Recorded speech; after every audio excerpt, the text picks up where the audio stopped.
Hello, everyone. It's Tuesday, October the 11th. Again, lots of stuff going on in West Virginia that we need to, surely think about all the different things that are going on, but we've lost 5 more folks. And we're up to 7,450 deaths in West Virginia now. I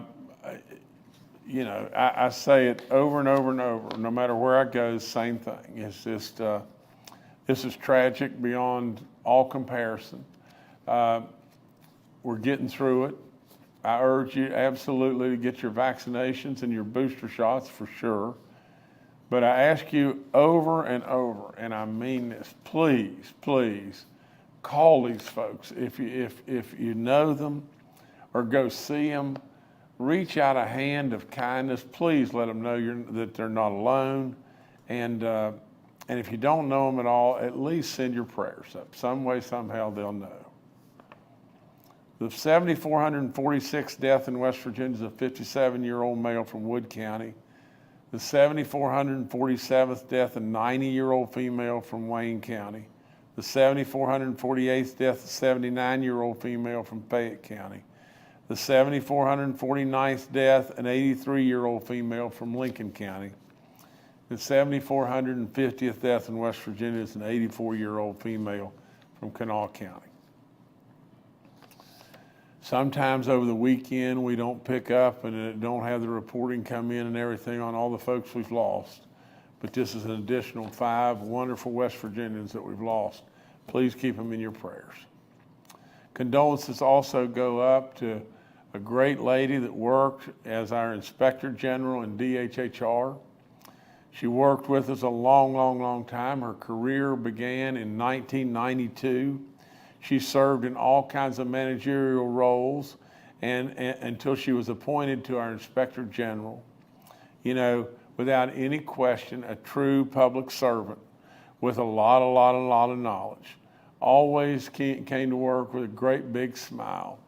And Jolene Mara, we will absolutely miss in every way.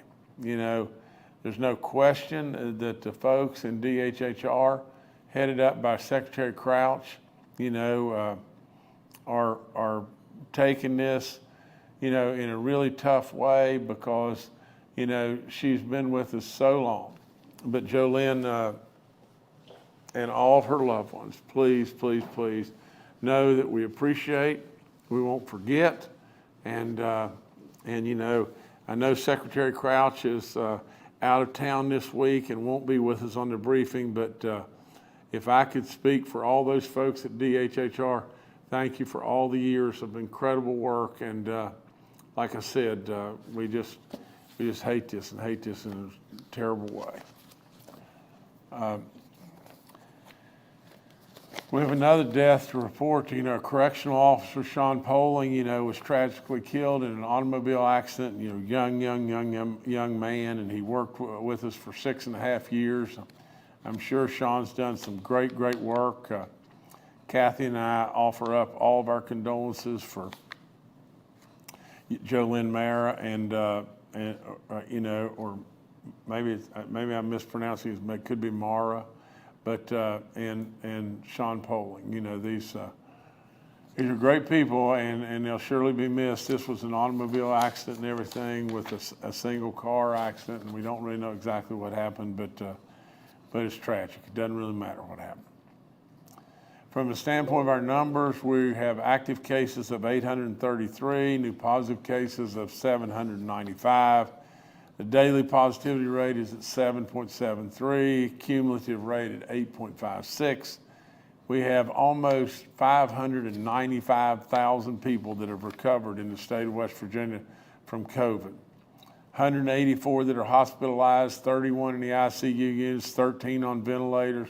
And you can see our map is still mostly green. We're thankful for that for sure. From the standpoint of the Omicron booster shot, please, it's eligible. It's available now for 12 and older. Please consider getting that booster shot. If you've been vaccinated, your series of vaccinations have got to be in place and everything, but please consider getting that Omicron booster shot if you've been vaccinated. From the standpoint of our numbers, continue slow but surely, we continue to have better and better numbers. Absolutely, without any question, the more we get vaccinated, the less will die. We know that. And these vaccines are very, very, very safe. We can never say never, but they are absolutely very safe. From the standpoint of the vaccine calculator, all the information's there. It'll help you and guide you when your shots are due. From the standpoint of all the information on our vaccine info line, it's all up there on our website. From the standpoint of outbreaks, 67 in our long-term care facilities, none in our church community, 24 inmates and 20 staff cases today. I remind you that the homeowners assistance program is still available to you. It's extremely big dollars and everything. If we can get you qualified, all you got to do is call us and see if we can get you qualified. From the standpoint of giving blood, over and over, I say check with your physician, and if they're good to go and everything, please consider giving blood. You know, I'll be in a couple more communities this week and everything, talking about Amendment 2. I'll be in Fairmont on tomorrow, and on Thursday I'll be in Kaiser and Moorfield. I am there not from the standpoint of creating a food fight. I'm not there for that reason whatsoever. I'm there just to educate our folks, and today we made a monumental announcement. We found a way to get rid of your car tax without changing the Constitution of this state, which has been in place since 1932. Please, let's absolutely vote on the merits of Amendment 2, and the merits now are just plain and simple, and that is this. Do you want to change the Constitution? Do you want to move from county control to Charleston control? And do you really, really want to do that? It's just as simple as just that now. Car tax is off the table. From the standpoint, I guess the only other thing I have is the announcement of a deer hunting season that's coming. It's right on top of us right now, and that's the antlerless deer season. Our DNR does unbelievable work in managing the deer herd. Deer can be destructive, there's no question about that and everything, but they can also be an incredible enjoyment for our hunting populations and our draw and tourism and everything to come to our state. This antlerless season is going to be, I think it is for 2 days, the 15th and 16th of October, and it'll come back for 2 more days, the 26th and 27th of December. And this early season is there for kids, it's there for people with disabilities, and it's there for our senior citizens. So it is a great opportunity to get out, enjoy this incredible foliage. I don't know how it could get any better. I mean, West Virginia is showing off, and I always say that God above is really the one that's showing off. I'll never forget that, in the early spring when the forsythias are just coming in bloom and they get brilliant yellow and everything. A lot of times when I'm driving, I look at them and I say, okay, big guy, you're really showing off right now, and thinking, that God above is just showing us his unbelievable radiant beauty all over this incredible state and all over the world. But nevertheless, get out there and enjoy some time with nature. It'll touch your soul and everything. So thank you so much. That's all I've got. All right, thank you, Governor. Dr. Inamjad, our State Health Officer, and Secretary of Revenue Dave Hardy are also joining us today and are available for questions. We'll now go to questions from members of the media. The first today from Stephen Allen Adams with Ogden Newspapers. Hey, Governor, Stephen Adams of Ogden Newspapers here. Can you talk a little bit more about the plan that I believe you floated the county superintendents about another 5% pay raise for public employees for the next fiscal year, and your plan to possibly do the same the year after that? How much are we expecting that the cost? Thank you. Okay, Stephen, I'm going to defer to Secretary of Revenue on the cost and everything. I think you're probably looking at about, if I remember correctly, somewhere in the neighborhood of 130 million, some number like that, 120 to 140 million. But nevertheless, we'll go to him. He'll know more precise than I know exactly on that. I mean, here's the whole thing, Steve, and this is how I see it, is we have built incredible surpluses in West Virginia. Man, we have taken care of the people with 3 pay raises along the way. They've been historic. They've been the largest in history, each and every one of them and everything. But at the end of the day, Stephen, it hasn't slowed us down any, has it? I mean, when it really boils right down to it, we've given historic pay raises and we're still racing forward in a great way. Absolutely, with all in me, I truly believe that we should reward the very people that are helping us. They absolutely are helping us. They're the ones that are absolutely paddling and paddling as hard as they can every day, and they're doing great work. From the standpoint of government and government itself, we have significantly reduced on my watch the number of people that are working in state government. And that's been a heck of an accomplishment. What we have done is we have done exactly what I say over and over, mind the store in a good way. Well, we've done it, and we continue to do it and everything. Now, from the standpoint of floating that up so that, I mean, this is so silly, it's unbelievable.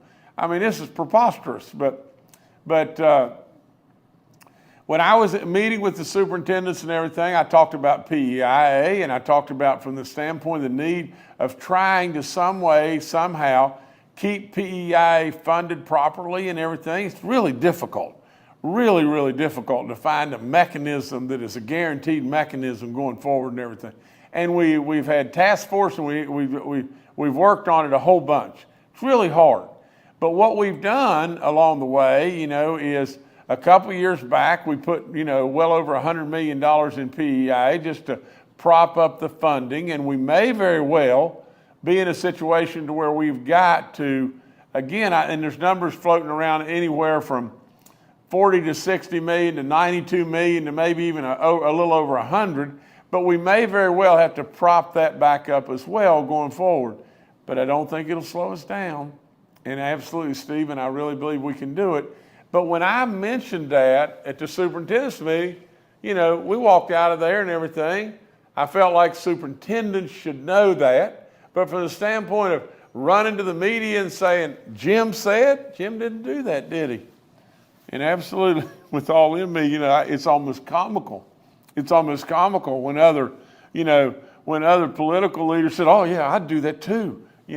Well, I mean, really, at the end of the day, I really hope that what we can do is get through the 4th pay raise of another 5% to all of our state employees.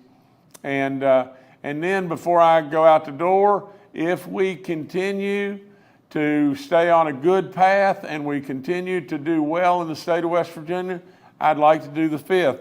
But we'll see. We'll see. I mean, it may very well be that things don't go well, and it may very well be the legislature decides that they don't want to do that and whatever. But I think we should do that. We should reward all state employees, but as we're trying to attract better and better, in our teaching community and everything, from the standpoint of our teachers. Absolutely, I believe this, Stephen, I believe it with all in me. I believe we can absolutely do better, no question whatsoever. And I believe that we've got real room above us to significantly move. And I want our test scores to be better and lots of stuff. But I would tell you just this. If you haven't been in the schools, there's a heck of a lot more going on in the schools than test scores.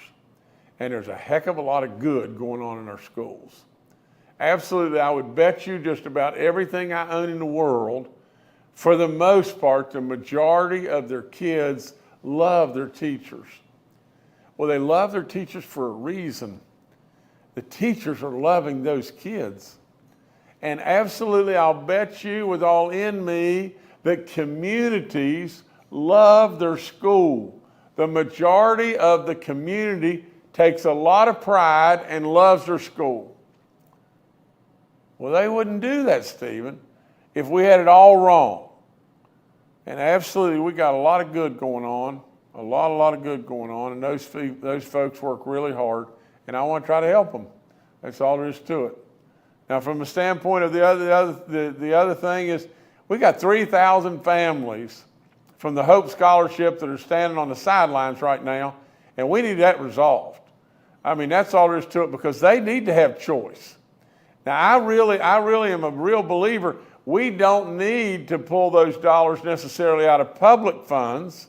You know, we may be able to set up a bucket that basically has $25 million in it, and the bucket is continually funded from the state, from the standpoint every year, and therefore we don't have to pull those dollars away from public, but we can still give real choice, and we can help the folks that are out there, you know, and you know, that elect to go to a private school, whatever, you know, charter school, whatever it may be. So we need to get that off the bubble. But anyway, Stephen, you know, I think Dave can speak real quick and tell you the cost, you know, more accurately. But Secretary Hardy, if you could, Sure. if you could tell us that, please, sir. Sure, Stephen. It's about 1 percentage point equals about $24 million from the General Revenue Fund. So a 5% pay raise would be roughly $120 million from the General Revenue Fund budget.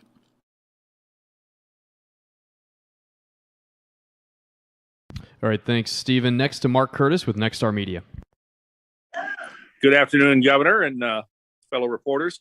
Governor, regarding this rebate on the car tax, the vehicle tax, do you plan to call a special session of the legislature to do this? Do you have a date set in mind?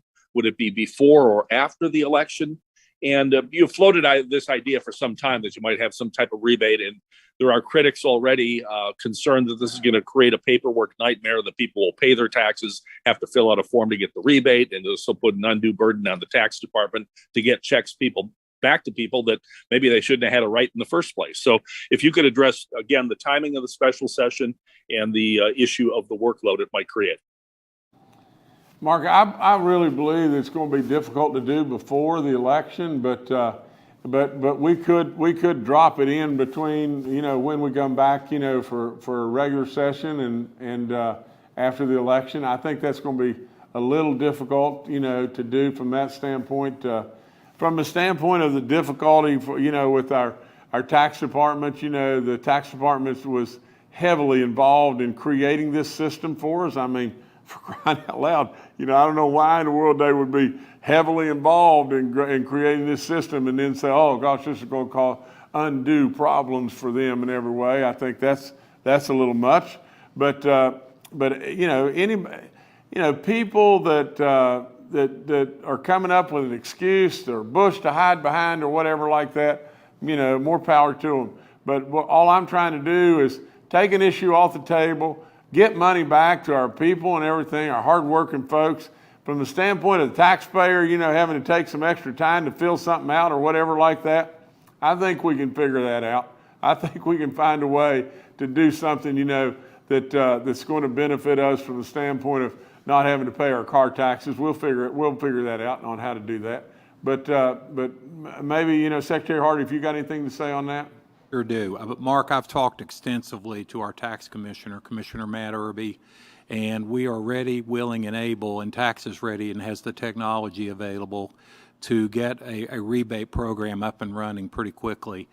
They have a very sophisticated system there, computer system. They're required by IRS guidelines to have that. Most of the requirements for tax are handed down by the IRS. So we vetted that very carefully before we would even agree and propose an idea.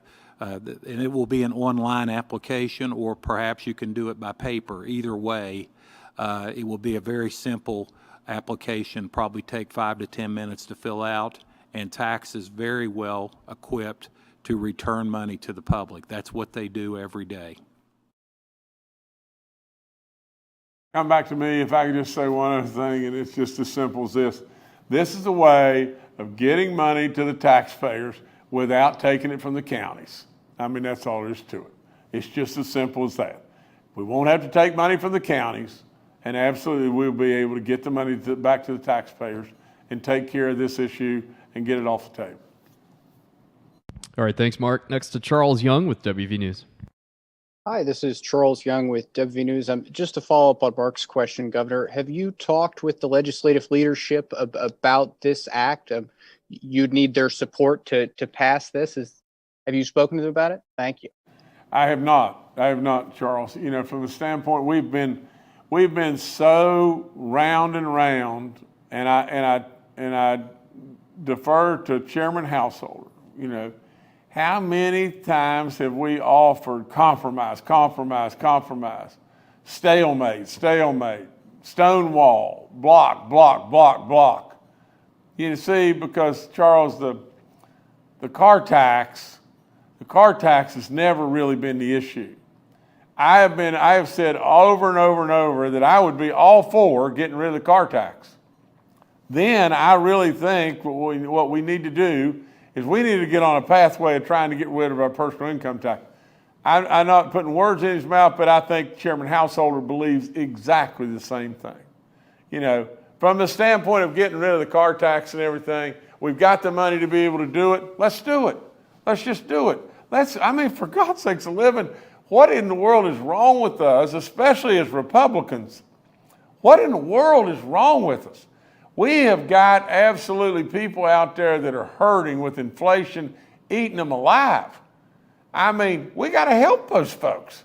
For crying out loud, we got surplus after surplus after surplus, and we didn't just get those by rolling off the pickle truck. That's all there is to it. You know, remember, when I came into play, all we could figure out to do was cut. Now, I'm not patting myself on my back because a lot of people, a lot of folks have helped in a lot of ways. But we didn't have any ideas until Jim Justice got here.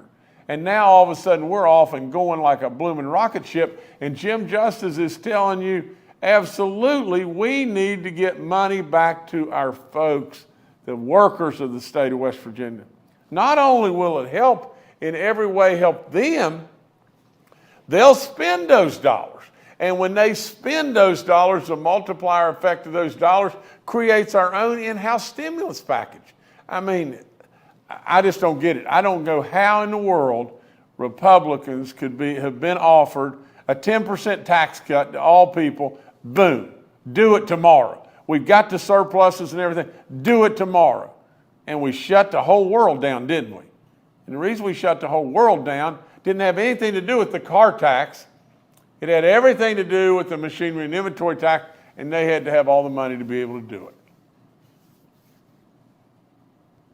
All right, thanks, Charles. Governor, back to you. Okay, that's all I got right now. Listen, it's a big day, monumental day. Let's, if we're going to vote on Amendment 2, what is Amendment 2 about? Amendment 2 is about changing the Constitution of the state of West Virginia. Changing it to where really and truly we allow the legislature to set up the tax situation that they want to set up. That's what Amendment 2 really is all about, is shifting counties, a guaranteed income stream that counties have, basically to shifting it to Charleston, and then Charleston saying, we're going to give you the money back. In fact, we're not only going to give you the money back, we're going to give you a chicken in every pot. We're going to give you something else. And what if it doesn't happen? You know, that's the very thing you've got to be concerned about. Now you've got an income stream that's guaranteed. You want to change the Constitution? It's up to you. It's up to you. Everybody wants the car tax. So I've found a way to do it. I've found a way to do it and take it off the table. Let's take it off the table. Let's vote on Amendment 2, on the merits of Amendment 2. Let's just do that. And then whatever the vote is, I'll respect the vote wholeheartedly. Thank you so much. That's all I got. Thank you.